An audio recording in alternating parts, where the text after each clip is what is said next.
Sa aton mga kabombo ang masunod nga balita, ngayon mapatian kag nga malantawan, may sensitibo ini nga kaundan.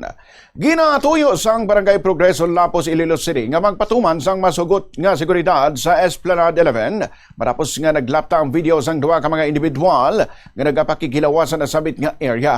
Sa interview sa Bombo Radio kay punong barangay Janalyn Lubares sa abong barangay, iagid pahayag nga mas maayo gid kung magalibot na ilang mga tanod sa nasabit nga lugar agud hindi na masulit ang insidente. Sunod sa iagin kakibot maniya nga sakop sa ilang barangay ang porson sang Esplanade kung sa diin natabo ang akto sang duwa ka mga individual nga ginapatihan mga estudyante. Nagpahanumduman si Lubares sa mga kabataan nga magtutukid sa ilang nga pag-eskwela kagamuman sa pagpamati sa laygay sa ilang ginikanan kag likawan ang aktwasyon nga makaguba sa ila dignidad. Kibuti ko kay ano bala nga sa amon kay barangay ang natabo sa to nga date dito sa amon nga Esplanade ko ma-suggest sa akon council nga hindi lang gali nga gabi ang maglibot sa amon tanod. Kung adlaw pa agyan ko gito ang mga tanod dito sa Esplanade para mabalaan kung may para hindi na maliwat ang amo sina nga hitabo pala.